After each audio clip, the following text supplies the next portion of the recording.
à tous et bienvenue sur les harmoniques de l'amour. On se retrouve donc pour le vlog du mois d'octobre. Octobre va lentement par ses brumes, ses mirages dorés et ses parfums de pommes, par ses frissonnantes jonchées le long des allées, par ses premières gelées, effacées, éparpillées, éteindre les ultimes illusions d'été qui s'ingéniaient à retenir, à dérober au temps les verts esprits de septembre. Cela ne se fera pas en un seul jour. Dans la nature, rien n'est jamais tranché. On ne termine pas une saison par un point à la ligne, même si la sécheresse du calendrier annonce début météorologique de l'automne du 1er au 31. La température moyenne diminue de 5 degrés le 31, date normale de la dernière chaleur, 15 degrés au moins. L'éphéméride ne pense pas ainsi. Comme on ne peut dater exactement le jour où le Moyen-Âge est passé brusquement à la Renaissance, il y aura encore en octobre des journées de septembre, tout comme il y avait déjà eu en août des prémices de septembre et qu'il y aura en novembre des flottements attardés d'octobre. Les liens de parenté des saisons les obligent à certains mystérieux et secrets arrangements. Toutefois, il faut bien le reconnaître, on sait que l'hiver est en route, que les jours se font plus courts et que le frileux pan, avant de se retrouver la goutte au nez, préférera bientôt, sur la pointe des sabots, sagement se retirer. Et je vous retrouve tout de suite pour la première séquence. Et je vous retrouve pour la séquence sur le paysage et la flore du mois d'octobre. La bruyère, ce n'est évidemment pas l'époque de ses plus fastueux flamboiements. Mais si sur les landes, les glaines, les mours, la bruyère rouille et grisouille, c'est que les furtifs cites, sidles, brownies et pixies, les prêchaunes, sont passés par là pour vendanger la fleur savoureuse et violine. Octobre est la joyeuse saison de récolte des sucs et le moment sacré du brassage des bières, hals et stout de bruyère que les bons voisins dégusteront en hiver sous les collines, les rattes et les tertres enchantés. Alors la bruyère, je l'ai retrouvée dans l'oracle de l'arbre celtique. Donc, la voici, avec ses très jolies couleurs et cette carte est magnifique. Je vais la mettre là. Alors, on va regarder les mots-clés. Donc, les mots-clés, c'est guérison, développement spirituel, entrée en contact avec les dimensions spirituelles, fertilité, fondation solide, chemin spirituel et toutes les guérisons. Et on va aller voir le message. Nous, la bruyère, vous offrons l'énergie curative. Nous représentons le soleil estival, la source d'abondance, de beauté, de fertilité et de croissance. Nous venons vers vous avec joie et exubérance.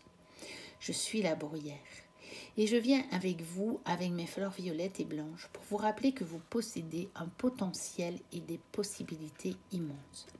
Comme moi, vous êtes inaltérable. Vous êtes toujours créatif et fertile. Vous développez de nouvelles idées et tentez de nouvelles aventures. Je suis ici pour vous rappeler que vous créez la beauté et les fleurs de votre vie grâce à vos pensées, vos croyances, vos actions et vos activités. Cultivez de belles pensées et de belles créations s'épanouiront dans votre vie. Il ne peut en être autrement. C'est la loi dans cette dimension de la matérialisation que je partage avec vous. Alors, un deuxième élément pour ce mois d'octobre sont les roseaux. Alors, j'ai toute une légende à lire. C'est assez long les textes sur la flore dans cette séquence. Bon. Dieu des bois, des prairies, protecteur des bergers et des troupeaux, égayé par sa vue les immortels. Il rendait le sol fertile, la chèvre féconde, et l'air qu'il brassait devenait plus doux, plus parfumé qu'ailleurs. Ses pattes de bouc, son front cornu, sa figure sauvage et velue n'effrayaient que pour la forme. Les bergères, les nymphes, nappées et jolies naïades avec qui il a batifolé, préludes et accomplissements faunesques au cours de délicieux après-midi sur les pentes boisées de par-ci, par-là. Pensait-il faire? Inaccessible et incomparable Sélénée, qui par sa couronne d'or illumine la nuit, elle-même n'avait pu résister à son charme animal. C'est sous l'apparence d'un bélier blanc à l'éclatant pelage qu'il avait réussi à l'atterrer sur la mousse. Mais on ne peut pas plaire à tout le monde, et c'est sur la timide nymphe Syrinx que l'infatigable séducteur se brisa le cœur et les dents. Il eut beau l'enjôler, la mugueter, ruser, lui promettre monts et merveilles, l'ondoyante fille du fleuve Ladon resta inflexible. Non, non, non, il n'en est pas question. Alors que vexé comme un pou, frustré comme un loup par ce glacial refus, il voulut la forcer, qu'entre ses bras elle se déroba, il se mit à la poursuivre dardard, l'allumeuse Sainte-Nitouche, par sa barbe, ne lui échapperait pas. Ils dégringolèrent montagnes et collines, sautant taillis et rochers jusqu'au soir sans jamais s'arrêter. Enfin, lorsque tremblante, à bout de souffle, elle se retrouva devant le fleuve, la laine brûlante de Pan contre sa nuque. Syrinx n'eut pas d'autre choix que d'implorer son père de la transformer en roseau. Sa prière fut sur le champ exaucée. Ce fut une touffe de ses joncs que Pan, à la fin, ne put désespérément qu'étreindre. L'âme en chagrin, il coupa alors quelques roseaux pour en faire une flûte qu'il nomma Syrinx, et dans laquelle, d'un chant mélodieux, il épancha sa peine. C'est pourquoi les roseaux d'octobre chuchotent, susurrent, fredonnent, machicotent les indiscrètes bluettes idylles, les marivaudages ou passions amoureuses des divinités de l'été, sans jamais s'enlacer. Et ce n'est pas sans rappeler, bien sûr, le prélude à l'après-midi d'un faune de Debussy et la pièce pour flûte solo, donc seule, Syrinx, toujours de ce même Debussy qui devait beaucoup apprécier cette légende, je pense. Et le roseau, je l'ai retrouvé dans l'oracle de l'arbre celtique. Et donc, le voici. On va aller voir les mots-clés. Donc, les mots-clés, c'est l'action immédiate, mouvement, concentration, intention, conviction, intentionnellement, progrès, compétence, devenir un roseau creux. Et on voit le rapport de l'action immédiate et de l'intention, de la conviction, de l'intention de la nymphe Syrinx qui se retrouvant coincée a pris la décision immédiate de demander l'intervention de son père. Alors, on va aller voir son message. Je représente l'action et je vous en conjure, soyez entreprenants et énergiques. Vivez en harmonie avec l'esprit et interrogez-vous. Quelle direction devez-vous prendre? Connectez-vous à la puissance de la chouette ou du brochet. Ils savent comment traquer et chasser. Que désirez-vous? Il est temps de partir en quête de vos véritables envies. Respectez vos résolutions. Posez votre intention et progressez vers le dénouement. Je vous demande de vous prendre au sérieux, de croire en vous. À cette fin, je vous insuffle le courage et la force morale, mais aussi la foi en une issue positive, quel que soit votre objectif. Vous êtes ici dans un but précis. Allez au bout de vos propres choix. Faites-le avec créativité et dans un esprit ludique. Donc voici une belle invitation du roseau. Ensuite, on va continuer avec le dahlia que j'ai ici. Jusqu'au gelé, le dahlia ne baisse pas le nez. Bien qu'originaire du Mexique, cette fleur très robuste et téméraire, d'une grande et riche variété de formes et de couleurs, serait en vérité, d'après les confidences d'un nain de jardin, sagesse du potager, patate et compagnie, l'ail. Une feuille floralière qui, point ne voulant suivre sa souveraine par amour pour un follet d'été, aurait été sur le champ changée en fleur, condamnée à affronter les misères et spectres de l'hiver. C'est avec fierté qu'est léguée la décrépitude létale des jardins d'octobre.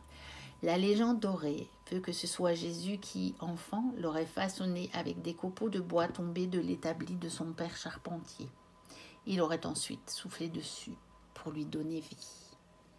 Et le dahlia, je l'ai retrouvé dans la magie des fleurs. Et donc, voici le dahlia. Je vais la poser là. Et on a ici comme titre « Occupez-vous de l'ombre ». Les spécialités magiques du dahlia, rêve, mystique, sagesse occulte, douceur des ombres, transmutation des émotions. Vous êtes tout à fait autorisé à améliorer votre condition de vie et à créer les circonstances que vous désirez. De plus, vous êtes totalement digne d'affection et vous méritez totalement d'obtenir ce que la vie a de mieux à vous offrir. En ayant tout ça à l'esprit, vous n'avez plus rien à craindre, à cacher ou à fuir du regard. En fait, nous avons accès à nos plus grands pouvoirs quand nous ressentons pleinement les sentiments douloureux, que nous relevons les défis et que nous faisons la lumière sur nos insécurités de sorte à nous dégager et à avancer en direction de nos rêves. Voilà, pour le message du dahlia qui, quelque part, nous invite également à l'action comme le roseau. Et alors, j'ai un dernier élément pour cette flore du mois d'octobre, ce sont les astères.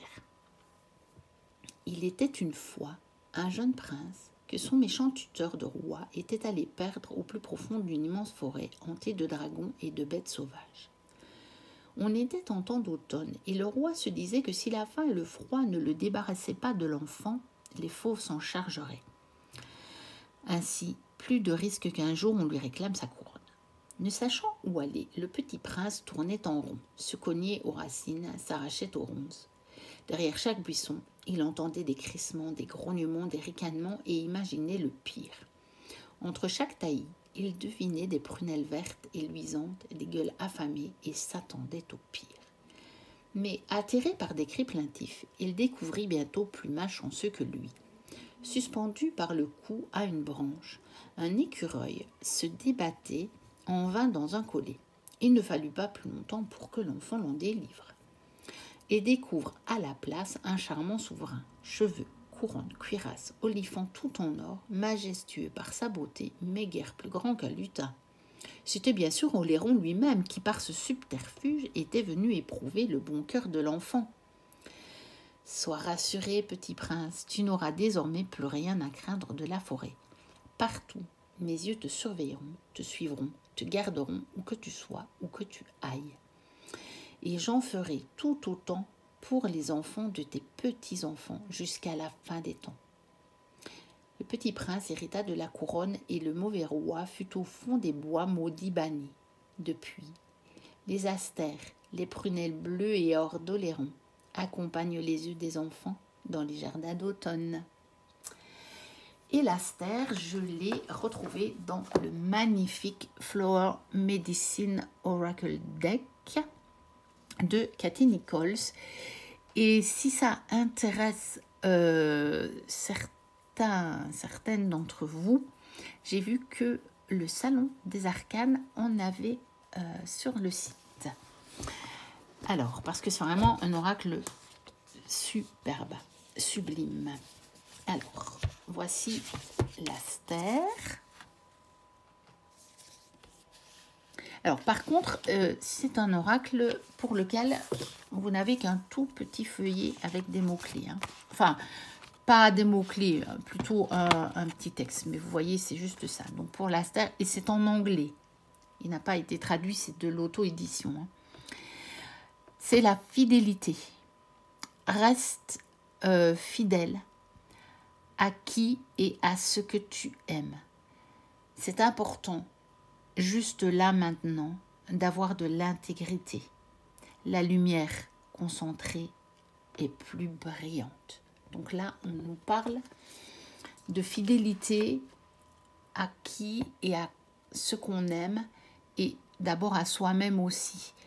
Je pense que ça parle de ne pas se disperser en fait. Peut-être dans plusieurs choses. Peut-être vous allez être attiré par des choses mais vous ne les aimez pas vraiment. Et donc, c'est dommage de perdre de l'énergie et du temps dans ces choses-là. On vous propose de vous concentrer sur ce que vous aimez vraiment.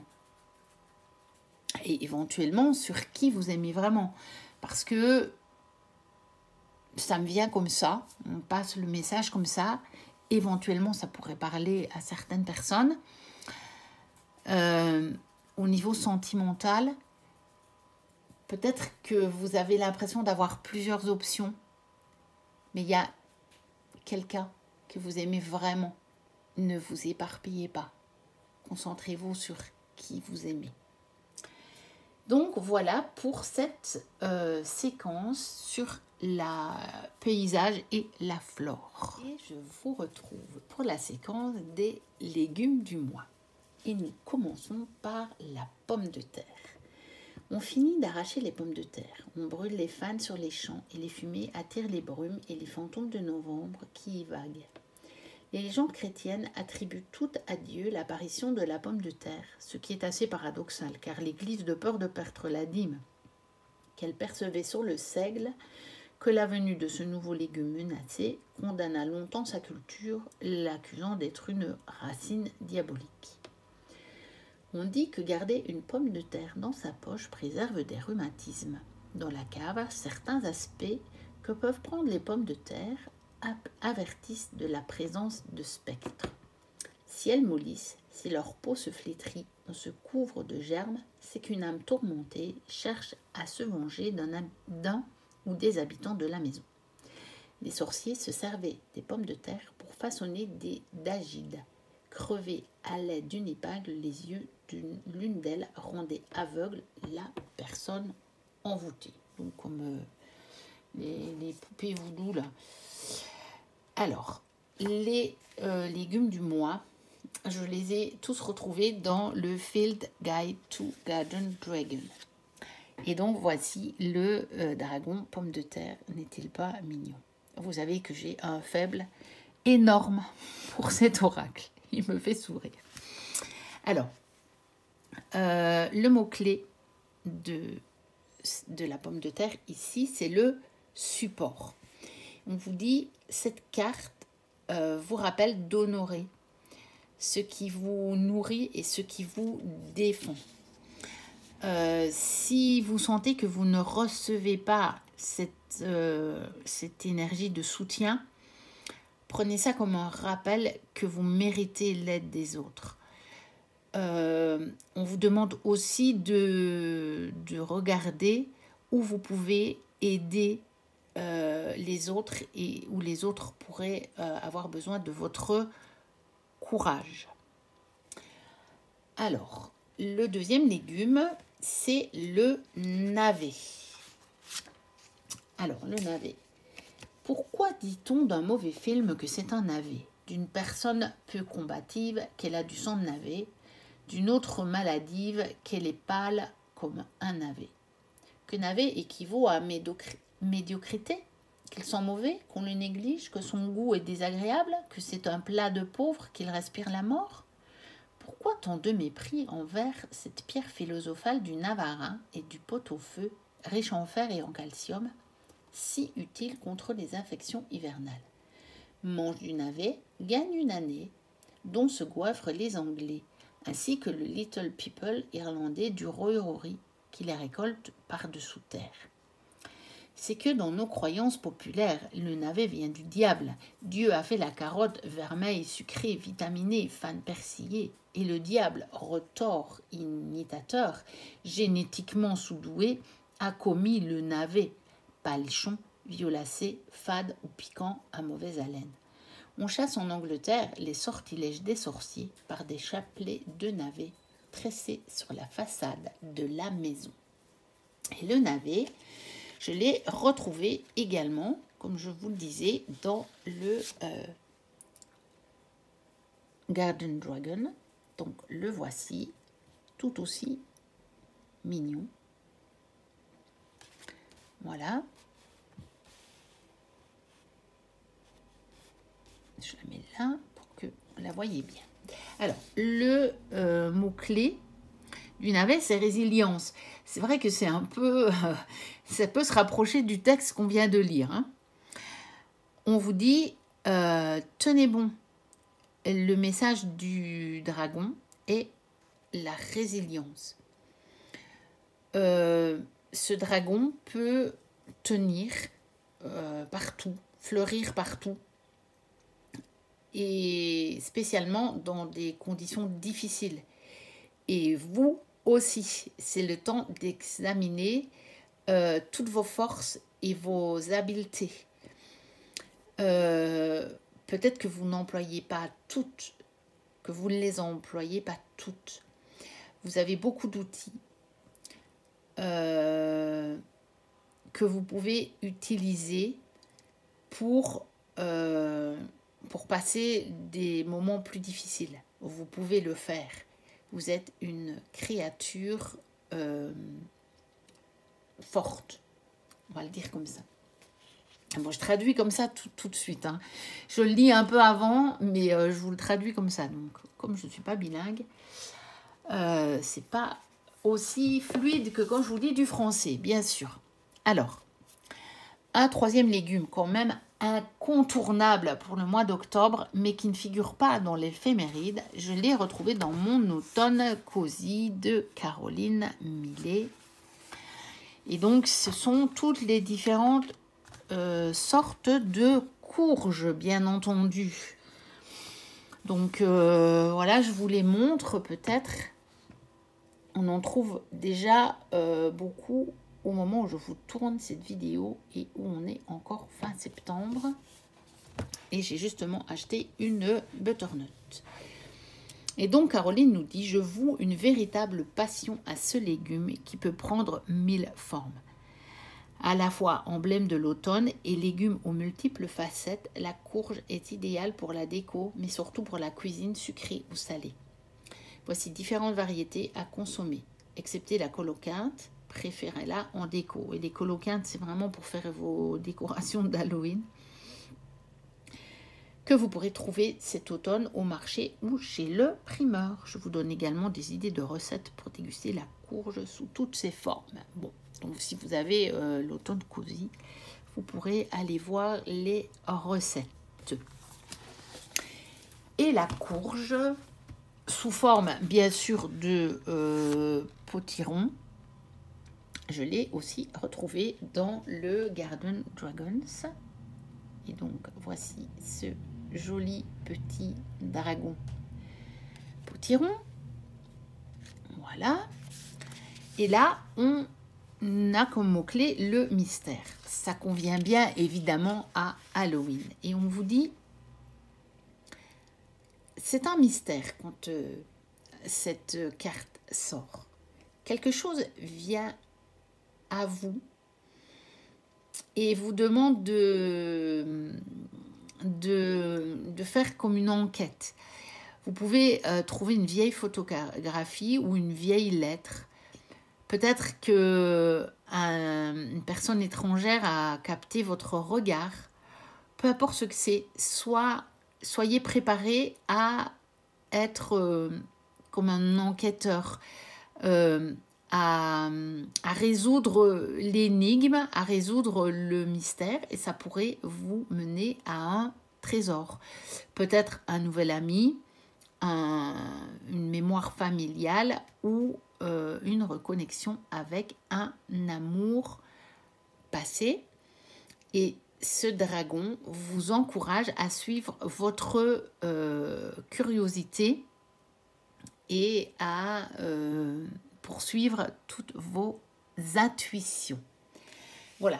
Ce ne sont pas des traductions littérales. Enfin, si, c'est un peu littéral ce que je vous fais dans le sens où j'ai pas le temps de le remettre en bon français. Ce que je veux dire, c'est que parfois, je vous donne juste le sens de la phrase. Je ne vous traduis pas tout. Et je ne vous traduis pas toujours tous les mots. Parce que pour celui ou celle qui aurait l'oracle, il dirait, mais elle n'a pas lu ce qui était écrit. Parfois, globalement, je vous retire l'idée parce que sinon, c'est trop compliqué. Parce que même si je prépare la traduction avant, parfois, il y a quand même un mot au moment où je tourne la vidéo que j'ai oublié. Donc, évidemment, voilà, je préfère prévenir, mais globalement, je vous donne l'idée de base du message de la carte. Voilà pour les légumes du mois. Nous voici arrivés à la fin de ce vlog. N'hésitez pas à commenter, à liker, à vous abonner si ce n'est déjà fait. Moi, je vous dis à très bientôt pour une prochaine vidéo. Et d'ici là, portez-vous bien. Bye bye.